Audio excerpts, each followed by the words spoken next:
Good evening, everybody. It's good to see you all here. Welcome to the Beverly Senior Center. I'm Mike Cahill. For those of you who are Beverly residents, I'm your mayor. Want to welcome you all. Want to thank BevCam for being here tonight and filming.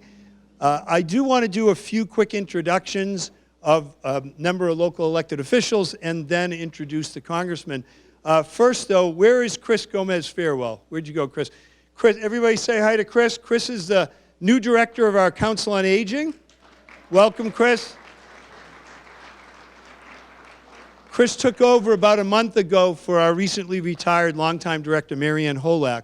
So if you haven't had a chance to congratulate Marianne on her retirement and welcome Chris, please take advantage of that sometime soon. As far as my colleagues in local government, we have our state senator, Joan Lovely, here. Thank you, Senator. State Representative, Jerry Paracella. Thank you, Representative. And I don't want to miss any of my school committee and city council colleagues. Do you mind just standing and raising a hand? I see Lorinda Visnick, School Committee, Ward 6. Thanks, Lorinda. City councilors, we have 2 city councilors at large. I'm seeing Brendan Sweeney and Hannah Bowen. Thank you both. And, okay, great. I didn't want to miss anybody. So I'm going to turn this over pretty quickly. I just want to say, Congressman Moulton is an incredible partner to our community and to our whole congressional district. I do want to say that one thing that I've always greatly appreciated about the congressman is that he's really just about trying to get the right things done.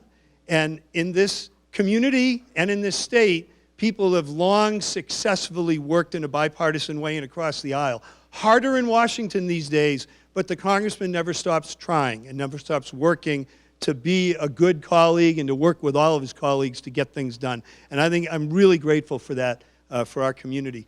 A couple of the things that I want to make sure you know that he's been helping us out with. He's also got one of his great staffers, Kelly Bovio, here. Kelly, give us a quick wave. Kelly, either Kelly or the congressman are always on site when we're working on important issues. We've been working for the last couple of years really almost weekly, really, you know, a lot of days a month together to try to get the long-time contaminated Varian site cleaned up, and they have been great partners and continue to be in that effort. We also, as you know, we've been dealing with the state Department of Transportation's decision to close the Hall-Whitaker Bridge last year, and the understanding and the effort that we've got to get both the Hall-Whitaker and the Kernwood bridges permanently rebuilt and replaced. And he's been at the table with us every day on that. We're working with Coast Guard and EPA and the State Department of Transportation to try to push hard and as quickly as we can on getting a temporary Hall-Whitaker Bridge built so that when that temporary bridge is open to traffic, they'll then be able to tear down the 2 old bridges and rebuild them at the same time. That's the goal right now. So enough on that. I just want to also say that in this current fiscal year budget, so our local budget and the state budget go from July 1 to the next June 30. The federal budget is October 1 to September 30. In this current federal budget, the congressman was able, even though we're one of 35 communities, I think, 35, 36 in his district, he was able to get us $1 million to help us with the cost of our new HVAC project at the main branch library, where we're replacing the old HVAC system with a geothermal that's going to be run on clean energy to heat and cool our library.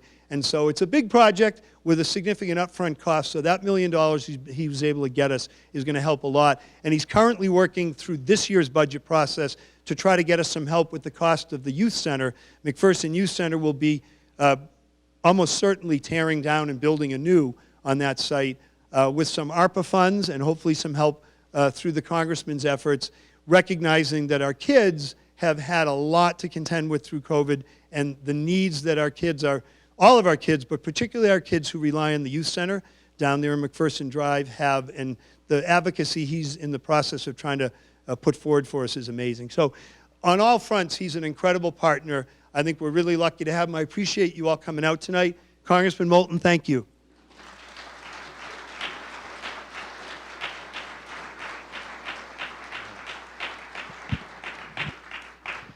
Mayor, thank you very much. That's a very generous introduction. And let me tell you, right back at you. I was actually down in the congressional gym this morning, and I was telling some of my colleagues about the town hall I was going to hold tonight. And I tell you, I was really bragging a lot about Beverly and telling them what an amazing community it is, how dynamic and interesting it is, how you've got this incredible downtown. This is not a district, I told them, of highways and strip malls and chain restaurants. This is a district where every city and town has real character. And it's the kind of downtown, classic small town America that so much of the rest of the country yearns for and yet doesn't have. And there's no greater champion of that than Mayor Cahill. And with the whole team here, Senator Lovely, Representative Paracella, you've just got some leaders who really understand, I think, what this community is all about. Tapping into the history, but absolutely moving Beverly forward. And I'm very proud to, my family loves to come out to dinner here all the time. We absolutely love it. So, so thank you very much for all that you're doing.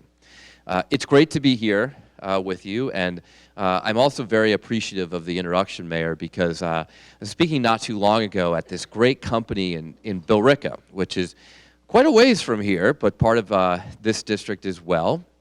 And it turns out this company does advanced manufacturing right here in Massachusetts. They do things for our, they build things for our military, optics and things, some things I had actually used as a Marine over in Iraq. And I was very proud to learn that they were made right here in Massachusetts. So after they gave me this sort of executive tour and showed me the things that they're producing, they took me down to speak to everybody on the factory floor. And so I got the microphone and immediately launched into how great they were for advanced manufacturing happening here in America, made in America products. Don't say that we can't do things anymore. And of course, they're incredibly important to support our national security. And then I opened it up to questions, as we're about to do with all of you. And there was just total silence in the room.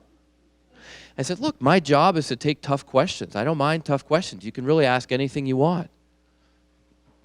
Total silence.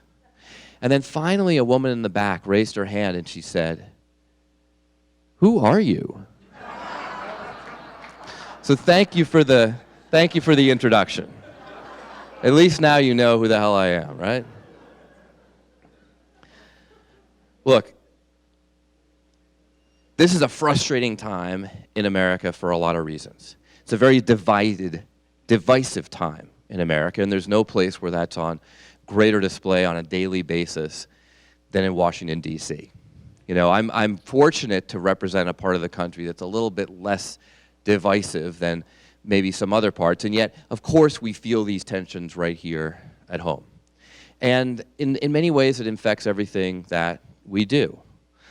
But it doesn't mean that we can't still do important things for the community, and that's why, you know, we're talking about these bridges. I mean, when I was first presented this plan to take 8 to 10 years to essentially replace 2 bridges, I said, this is absurd. This is absolutely absurd.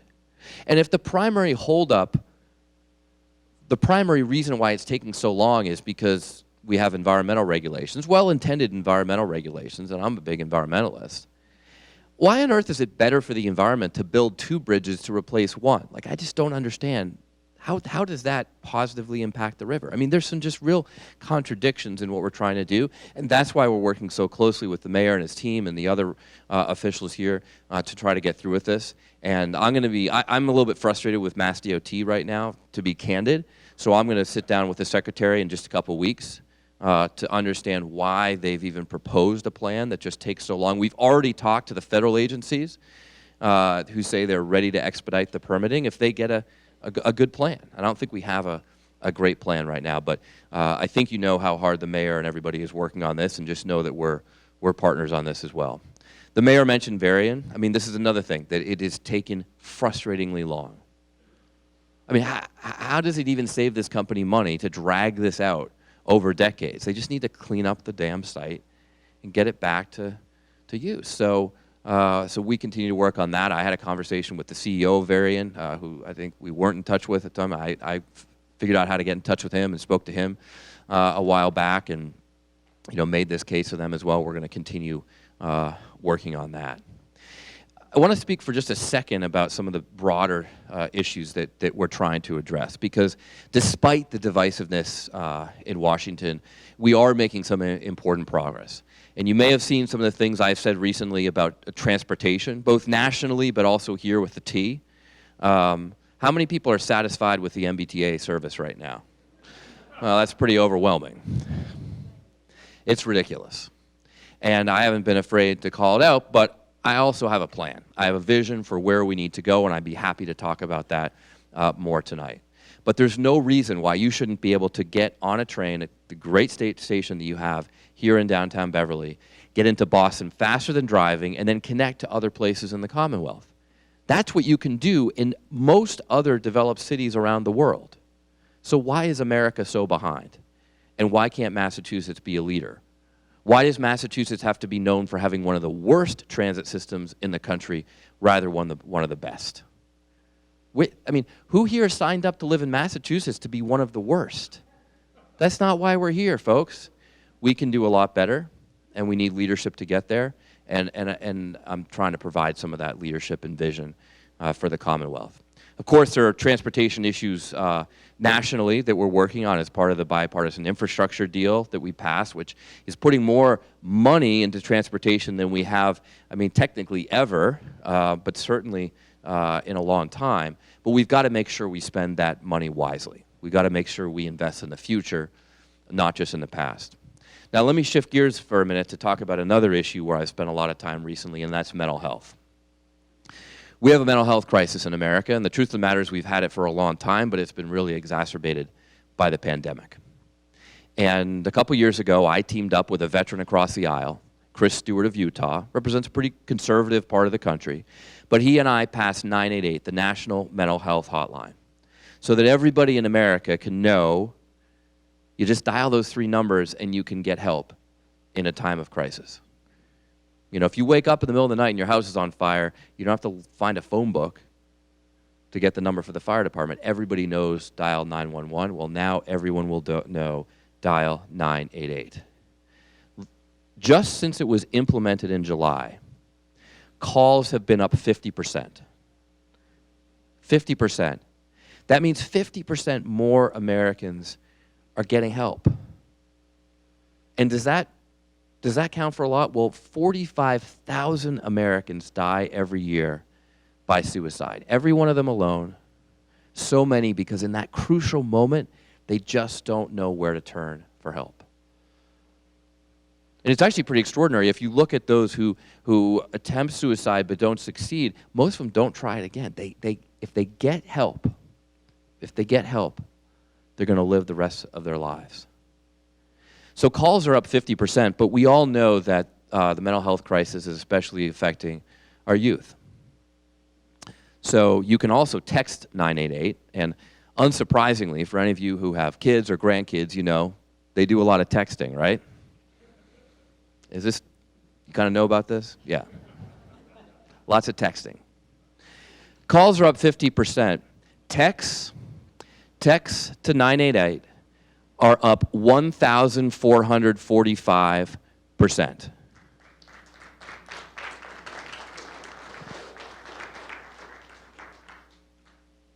So tens of thousands more kids are getting help when they need it. But of course, this is sadly also representative of the depth of the problem. There are a lot of Americans who are hurting right now, a lot of kids who are hurting. And when I decided to talk about dealing with post-traumatic stress after my time in Iraq in 2019, becoming the first sitting member of Congress, House or Senate, to talk about a mental health issue like that, I released a mental health program. And I said, we need to have a 3-digit number. We've got that now. I said we need to get better care for veterans and active duty service members, not just because we know they deserve it and they've earned it, but because it sets a good example for the rest of the country. We have that now. In fact, the DOD is about to implement one of the several laws I've passed in this department called the Brandon Act, which will enable any active duty service member to request help for a mental health issue outside their chain of command if they can't get it through their chain of command. And that's going to be implemented in May. The third piece, though, is to get to a point in America where it's just totally routine to get mental health care. Because look, if I told you I'm going to go get my physical tomorrow.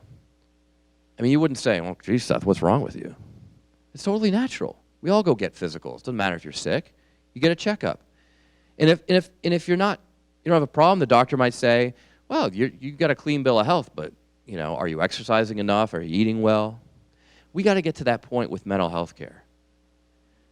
Because if I were to tell you after this meeting I'm going to a mental health care appointment, you'd probably think, I wonder what's wrong. I want to get to the point where everyone in America gets an annual mental health checkup the same way you get an annual physical. And if you're totally fine, maybe the doctor says, have you practiced meditation? Have you thought about mindfulness training? Things to make your mind even stronger and more resilient. That's the point we got to get to in America. That's the piece that we're working on next. And luckily, we are able to do this in a bipartisan way. I just did another mental health event this week with Representative Chris Stewart. And I think you need to know that despite the stuff you see on TV and on the internet, there is good work like this that's going on in Washington. So with that, let me turn it over to you. Happy to take questions on whatever you would like to discuss. As always, try to end your question with a question mark. You know, I'm here to listen. I represent you. I work for every one of you, whether you voted for me or voted for someone else or didn't vote at all. But we also want to be respectful of everybody else here and make sure we get to as many questions as we can before I zip home to have dinner with my daughters for the first time in a while, because I just got off a plane from Washington and haven't seen them. So thank you. And the way we're going to do this is Nisha over here and Norman over here is that right? Are you have the microphones? And so make eye contact with them, and they will go around and get you.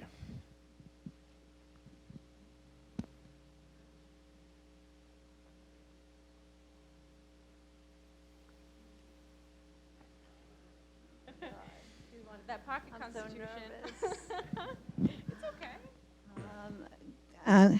Good evening, Congressman. Good evening. My name is Karen, and I'm a retired registered nurse in women's health for the last 43 years at Brigham and Women's. Thank you. I do have a question. I just wanted to say that I feel strongly about fairness and equality in women's sports. I graduated in '68 and before Title IX. And I know today in Congress, the Protection of Women and Girls in Sports Act passed. And I'm just wondering how you voted on that and what your feelings are on that. I know you have daughters. I have 5 granddaughters. And I feel very strongly that it's not a fair playing field having biological males on the field and playing women's sports, and also to have biological males in the locker rooms with the girls.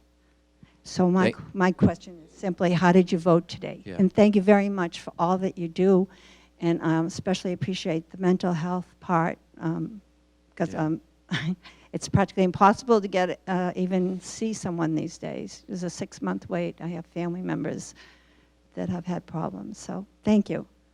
No, thank you very much, and thank you so much for your service to our community. Nurses are really strained right now, and it's an incredibly important job, as we all know, both during the pandemic and, of course, I'm sure people like you kept working during the pandemic when others didn't work, and I have an awful lot of respect for that. So thank you for your courage. There's something on the mental health piece, I also just wanted to comment on this. You know, it is great that we've got this hotline, but one of the frequent questions I get is, okay, your life is saved in the moment, but how do you get follow-on care when there's a huge wait to see a therapist? It's a really important question, and we're doing a lot of work to try to get more therapists into the pipeline to address this crisis. But it is a real problem, and I want to acknowledge that's something that we need to keep working on as well. There's a lot of concern out there right now about the transgender issue with regards to sports. And so I want to take a minute to get into this and try to understand your perspectives on it, but also share a little bit about how I'm looking at the issue. Because, look, I don't think this is something that we're not going to resolve this today. I don't think it's a settled issue. And unfortunately, it's something that's been dragged way too much into politics when we should be able to have a reasonable debate on the facts. You're right. I have 2 daughters, right? And so I think about them playing sports.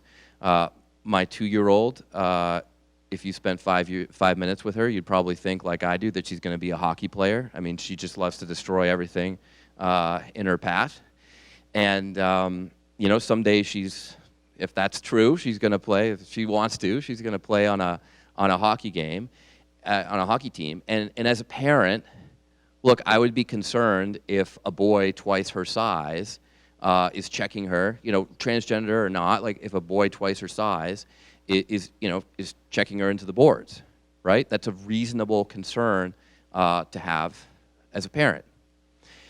It's also pretty reasonable to be a parent of a transgender child and be really concerned about the fact that transgender kids have 3 times the mental health issues, 3 times the propensity to die by suicide than everybody else. And so when you see one party out there trying to scapegoat trans kids and make them into this big political issue, especially when they're actually a very small percentage of the population, that's a real problem. But it's also a problem. No, it is a real problem. That's a real problem. But it's also a real problem when you have Democrats on the other side unwilling to even debate this issue. And I'll tell you another quick story. There's someone on my staff who brought up to me recently that she played on a field hockey team when she was younger. And there was one boy who decided to play field hockey. It was a different team. But she said, look, every time that this kid wound up to shoot, everyone on the field was intimidated. But here's the second half to the story. She was in a discussion recently about this issue. She told me afterwards, I didn't feel comfortable bringing up that story because I was afraid I would just be castigated as being against trans kids. And so here's my point. I want to protect trans kids and I want to give them every opportunity that they deserve.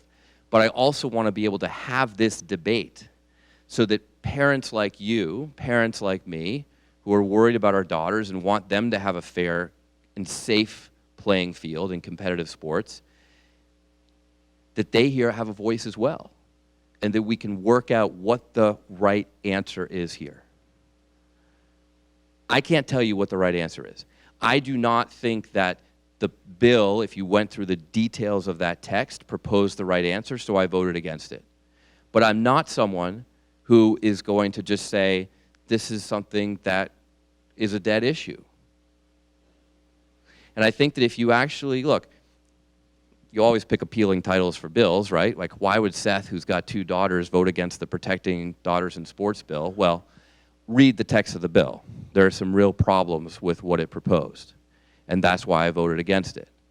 But I'm not going to be one of these Democrats who just shuts down the issue and says, you know, there should be no debate here. I think we have to have a debate as a community to figure out what the right answer is. All right?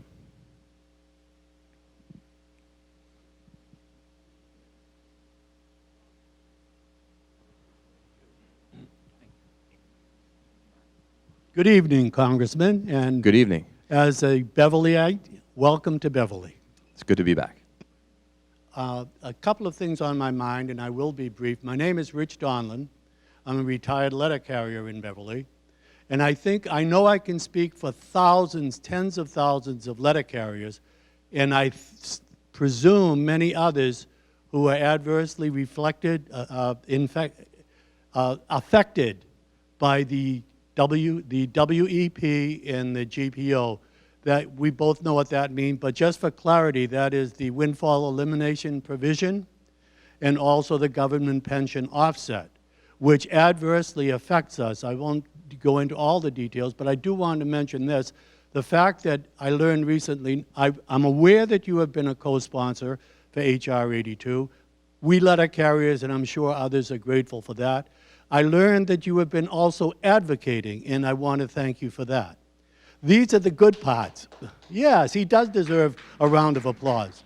The That's the good part. Here's something that last week, I don't know if you're aware of it, but there was a letter to the editor in the Salem News regarding gun violence, the scourge of America today, in my opinion.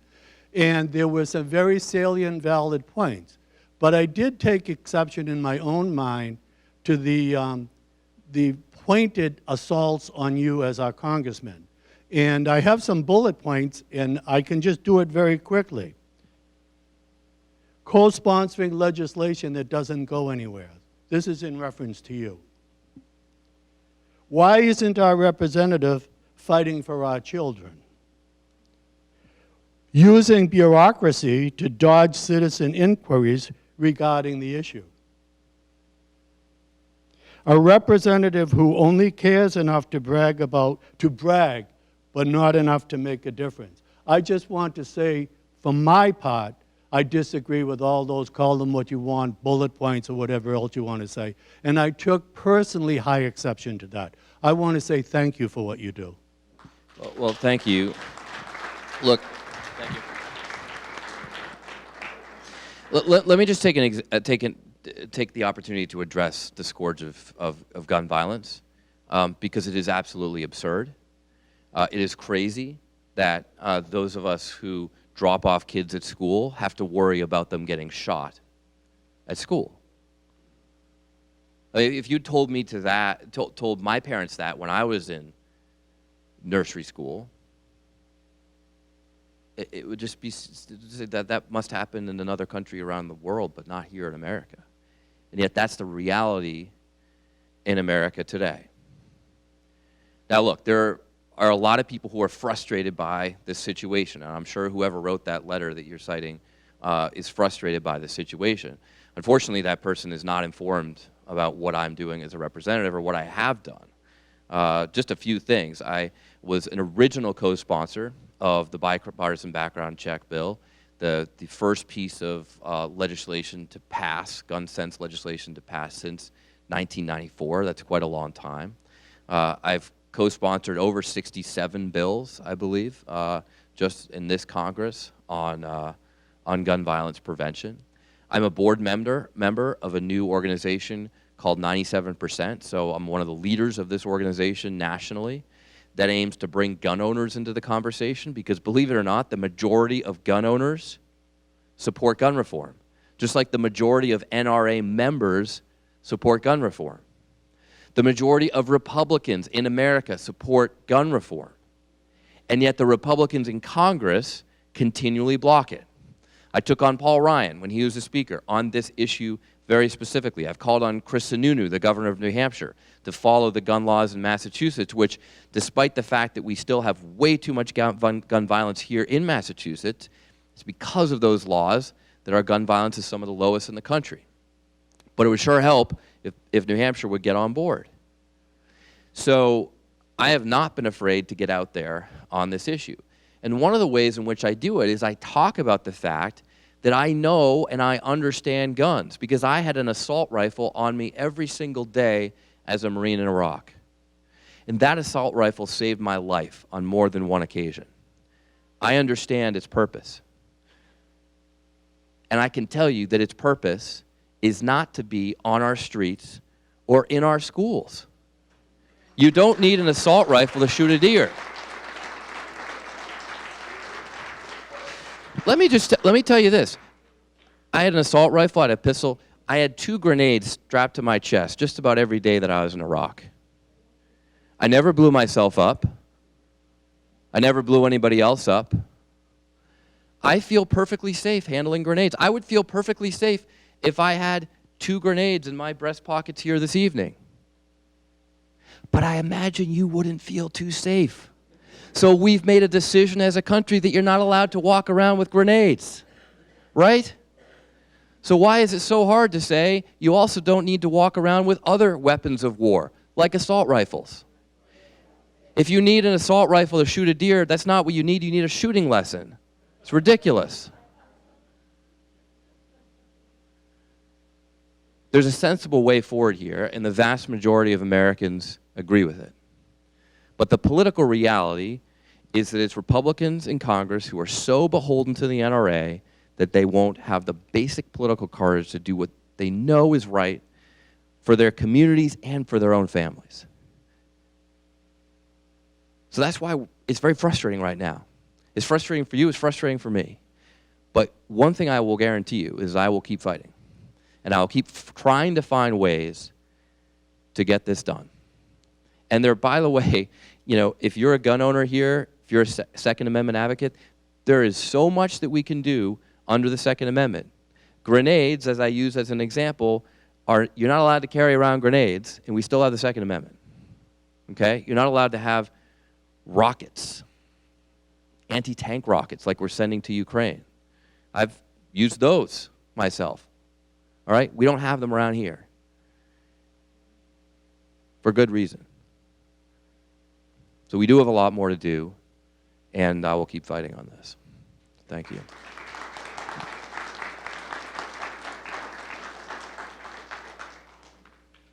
Hi, Congressman. Is this on? Oh, sorry, over there. Sorry. Hi, how How are are you? you, sir? Good. My name is Jim Cassetto. I'm the president of Work, Inc., but I'm a constituent, too. I think with everything going on in the country, we're missing what used to be called the silent majority in the old days. In this country, there are 30 million people with disabilities. 30 million. And the unemployment rate amongst the 30 million is over 70%. That means all of us in this room are supporting, as they should, folks with disabilities who need the support from SSI, SSDI, et cetera. In this state, there are 700,000 individuals with disabilities between the ages of 18 and 60. 70% are unemployed. It's easier to get on assistance than it is to get a job. And I'm part of you're a congressional champion. We thank you for that. I'm part of the Javits Right to Vote Day program in Boston, where we clean and maintain all the federal buildings. 75% of the folks doing that have significant disabilities. They used to be on entitlements.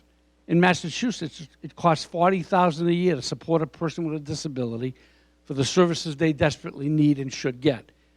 But if they work, they go off entitlements, and they pay $8,000 a year in taxes.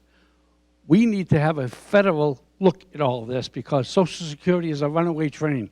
It's a cost that we're not going to be able to sustain in the future when we should get these folks to work. What are your thoughts on that? Well, thank you very much for your question, and thanks for the work that you do. Let me start by just talking about Social Security, all right? Because the very first time I ran for Congress, totally new to politics, I had a radical idea, which is that I said I'm open to changes to Social Security. Oh my God, you wouldn't hear. You wouldn't imagine what I got in response to that. But my rationale was very simple. I said, look, my parents are now at Social Security age, right? They're counting on these benefits. I know they are, and they need them to be there. But guess what? I want to count on those benefits too. And by the time I get to be Social Security age, they ain't going to be there if we just continue on this unsustainable path. And so I signed on to a bill from John Larson from Connecticut,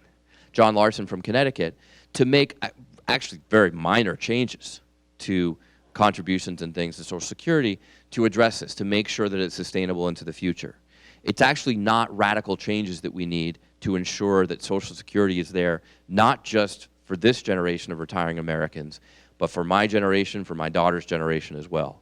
So we absolutely need to do that. Now, on the disability piece, I'm going to be honest with you, I don't know all the details that you do, and I want to learn more about this. I know there was an article in the Boston Globe today, I haven't got a chance to read it yet, about how some real dysfunction with the Massachusetts system, but if there are examples that we can take from Massachusetts to bring them to the rest of the country, then absolutely. I mean, I know that there's real value in working. If you can work and you want to, you should get out there and do a job, right?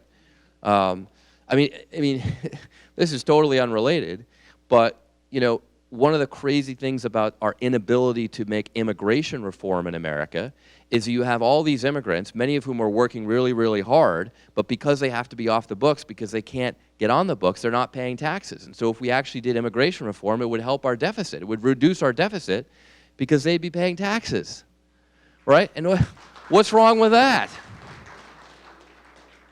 So I want to learn more about this particular issue, and I hope you'll help us understand it better, because it sounds like you're an expert, and I'd love to I love taking lessons from Massachusetts and sharing them with my colleagues down there. So thank you.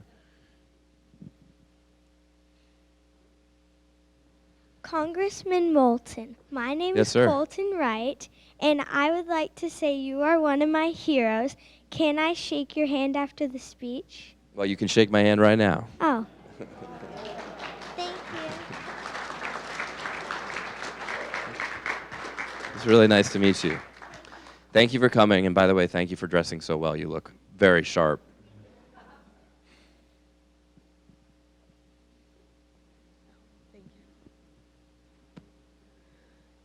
Thank you. I'd like to thank those in Beverly for letting us cross the bridge. And I want to thank you, Representative Moulton, for all you do every day on our behalf. LifeBridge, the homeless shelter in Salem, is planning a massive expansion. Their initial proposal includes 3 5-story buildings and relocating a park. It is a major project for a small neighborhood filled with 2-story family homes. You helped secure $1 million for LifeBridge as part of the Community Improvement Project. To date, LifeBridge has not held any public meetings to present their proposal. I am dismayed that an elected official would secure $1 million without any community input. None of my neighbors want LifeBridge to expand in Salem. I want to know what you are willing to do to help your hometown residents contain this proposed building to be more reasonable in size and in keeping with the small neighborhood. On a related note, LifeBridge is partnering with Harbor Light. What is your policy on privatizing elderly and disabled housing and or building housing in flood zones? Thank you. Okay, thank you very much for the question. I'm very proud of the work that LifeBridge does every day. I was not aware until you just brought this up that they haven't had a public meeting to describe their proposal. So that's something I learned tonight, and I'm going to go to them and encourage them to have that meeting, because obviously as neighbors you should understand what they intend to do. If you drive through Salem or you walk through Salem today, you'll see an uptick in homeless people on the street. And that's an issue that we need to deal with. And the way to fix the problem is to get them housing, right? I mean, it's complicated issues. We want to make sure that they have employment, the future, and everything else. But the reality is we don't have enough housing in our community. We don't have enough housing at sort of every level.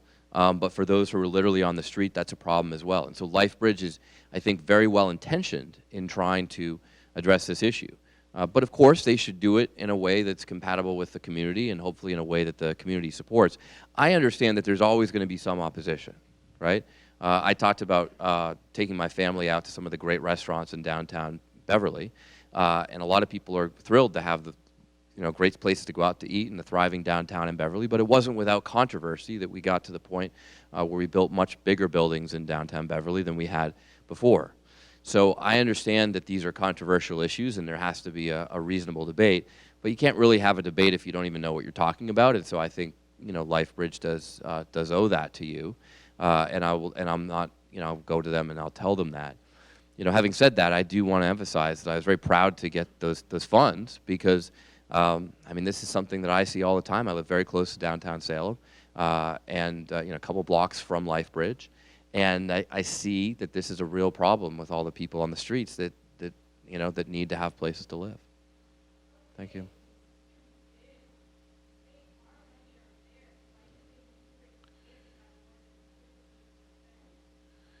Well, actually, if you just look at the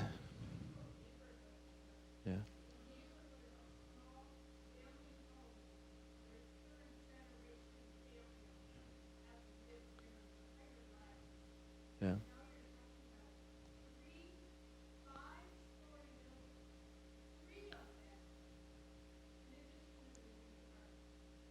Well, look, my point in trying to answer your question is that I can't give you some answer right here as to what too big is. Well, this is the discussion that we should have with the community. I mean, I know my family's view is that it's better to have these people in houses than on the streets. We may disagree on that, but that's our perspective on it. But that should be part of a community discussion, and I'm happy to encourage that. So thank you. Thank you.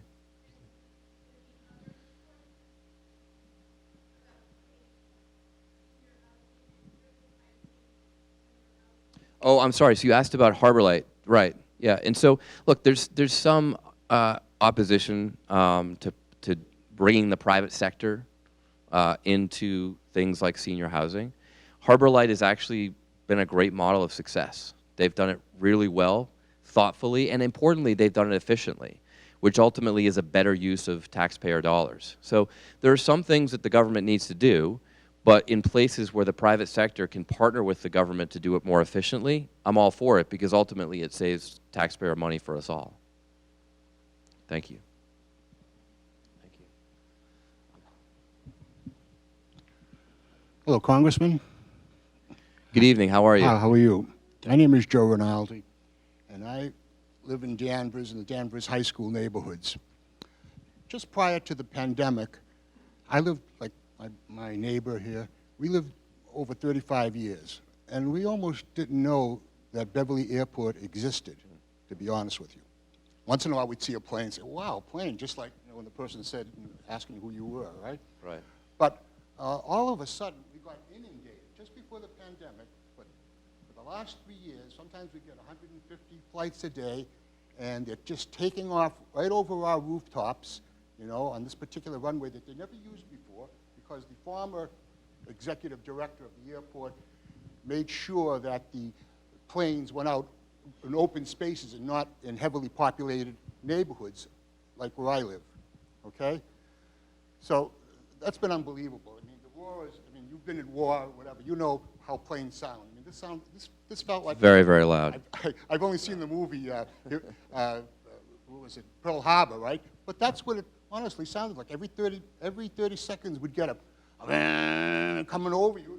You can't have a peaceful time in your backyard. You can't enjoy your home. I'm retired now. You can't have your grandkids over. You can't have anybody over. So you say, well, go in the house. You go in the house, you're still here. That's how Use your microphone. Oh, I'm sorry. That's how loud it is. You go in the house, and you still hear these planes. Now, that was bad enough. You're not quite as loud as the plane, so you need the microphone. I'm sorry? You're not quite as loud as the plane, so we need the I microphone. can be, but that's why I don't think I needed it. But because I used to teach. So, in any case, that was bad enough. But then, come to find out, my buddy and I were doing some research, and we found out that, and I don't know how many people here are aware of this, but these recreational planes use leaded gas. Yeah. And that's poison, my friends.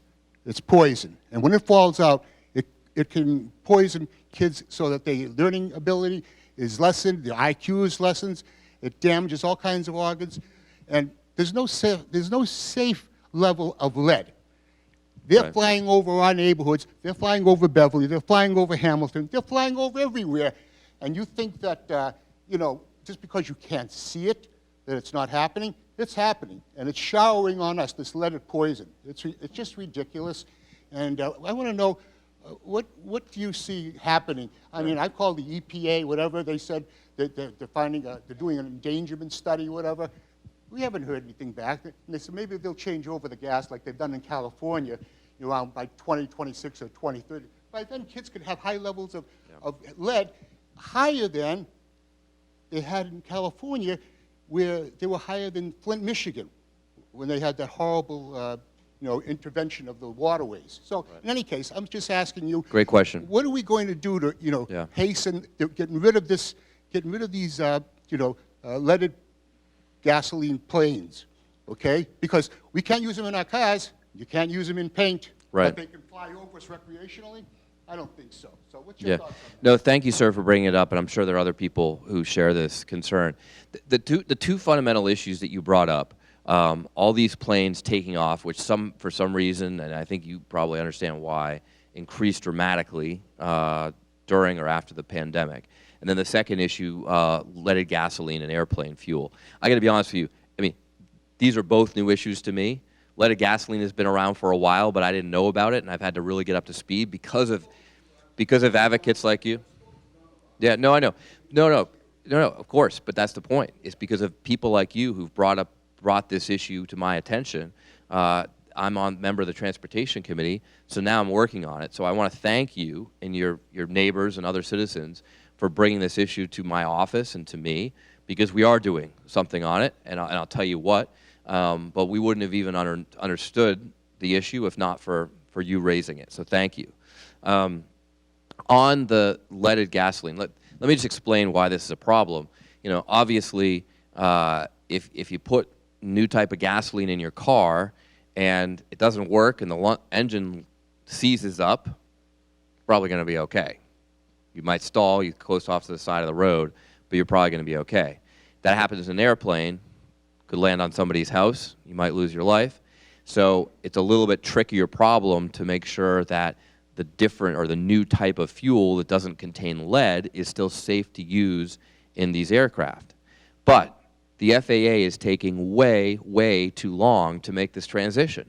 And so we actually had an FAA official in front of the transportation committee a couple weeks ago, and I grilled him. If you haven't seen this video, I'll make sure Norman gets it to you, because I grilled him on this, and I said, there is no reason why it should take you until 2030. It's 2030 is the timeline they have, not 2026. Yeah. There's no reason why it should take till 2030 to make this transition, because you're right. These planes are flying over your house. I mean, that's what happened. The exhaust goes out the exhaust goes out the back, and yeah, I mean, you're breathing this stuff in. So again, I'm glad you brought this issue up. I didn't even know planes still had leaded gasoline. You didn't either. Probably most people here didn't know tonight. But now I'm really getting after the FAA on this, and I will continue to do that. Now, on the first issue, which is just simply all these takeoffs, again, this was a new issue. It's just sort of arisen recently. In response, I joined a caucus called the Quiet Skies Caucus that's trying to address this issue, because it's not just Beverly, it's other airports. I've been in really close communication with Senator Lovely and the other state representatives. Sally Caron's doing a lot of work on this too, because we're all hearing these concerns. Now, let me be very honest with you. When we've brought these to the FAA, they've said there's nothing you can do, because the way the federal regulations are written, there's not much that local communities can do on the operating patterns of these airports. At least that's what we've been told, right? So we're going to continue working on this, but my point is, we have tried. There's not an easy solution, all right? But if I were your neighbor, and all of a sudden there's a plane every 30 seconds, and then I learned that they've got leaded gas, I'd be as upset as you are. So thank you very much, and we're going to keep working on this.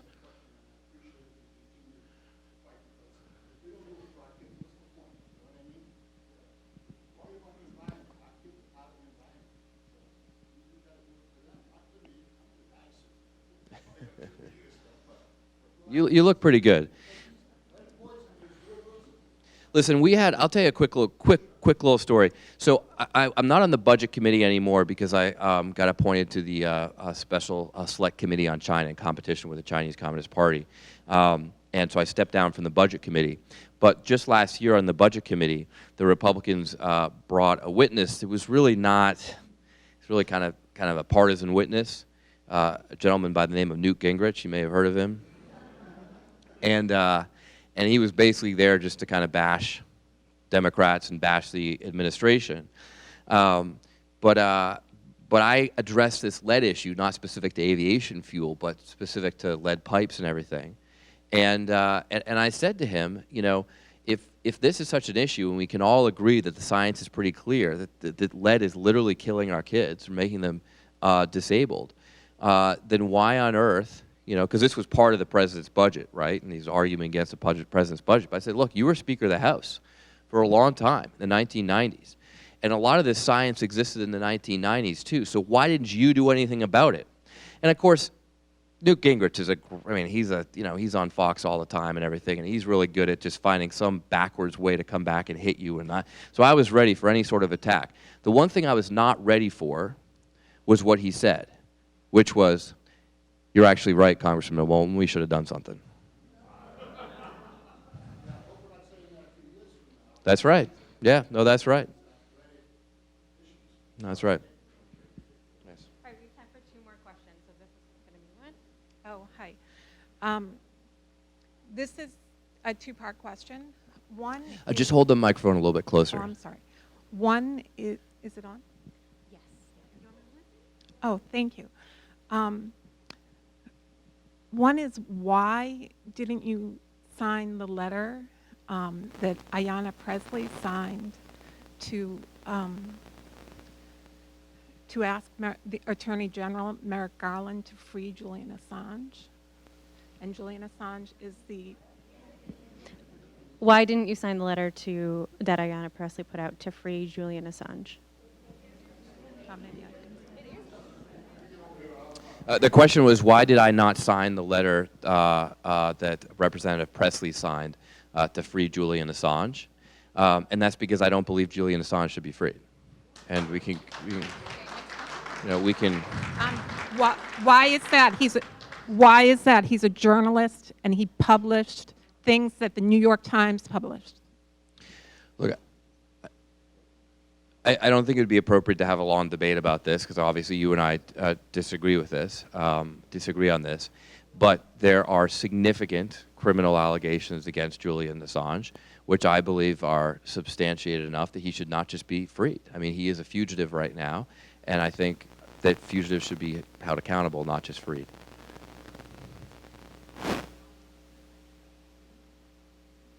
Well, right, but he's a fugitive from the United States.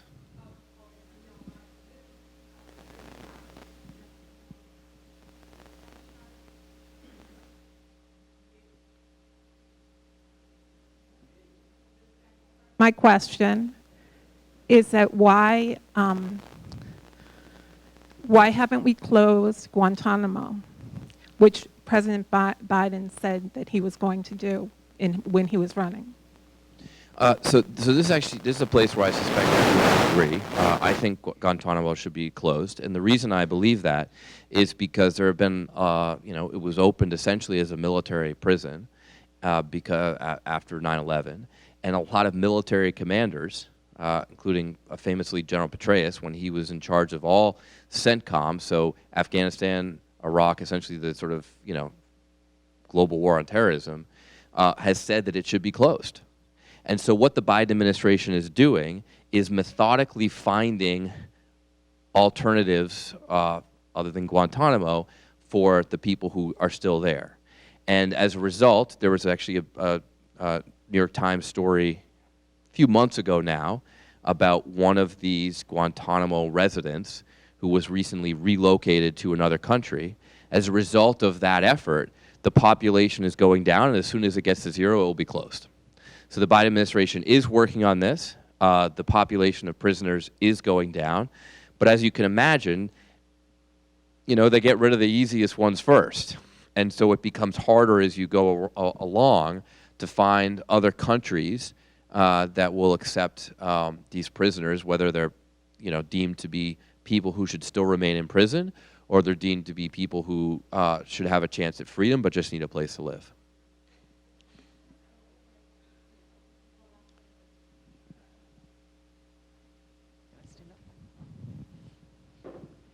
Hello, my name is Mary Sheehan.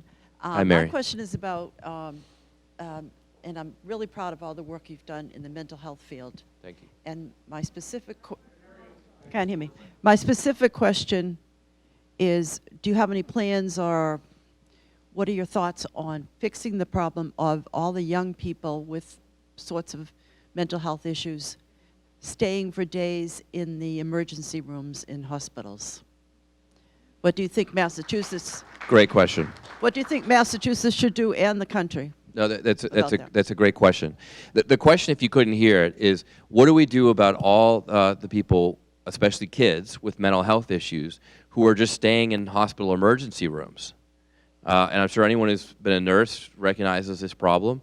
I'll tell you another group of people who recognize this problem. I spent some time at the morning lineup with the Salem police to hear some of their issues. And the number one issue that these officers brought up was mental health. And the fact that they bring people into Salem Hospital and 5 hours later see them back in the streets. So there are some people who are staying there clogging up emergency rooms. There are other people who are getting back on the streets. And the bottom line is we don't have enough beds. Now, beds, that's not the case actually, but immigration is down. But the problem here is we don't have, now of course when you say beds, it's not literally necessarily a bed, but it's resources to deal with these mental health cases in a more long-term way. And we have to address this. I mentioned earlier that I've worked on some legislation. We have bills that we've put, some of them have actually just gone into law through the defense bill, because we have to pass the defense bill every year, to increase the pipeline of mental health professionals. That will help. But Massachusetts in particular has a problem with just not having enough mental health beds.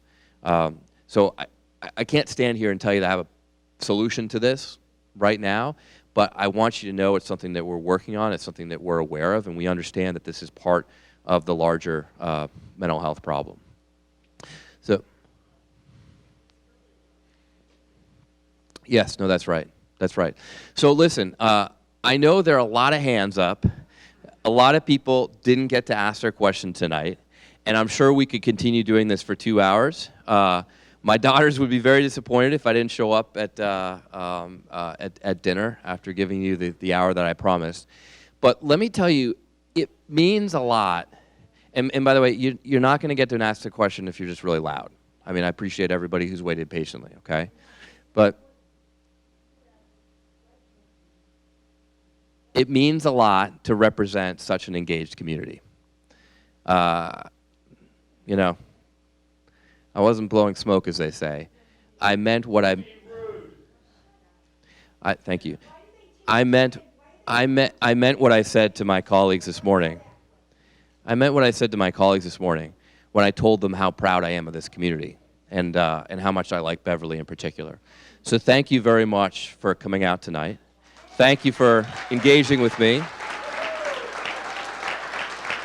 And listen, please stay engaged. This is a frustrating time in America, but it's a time when we need your participation, and I'm really grateful for it. So thank you very much.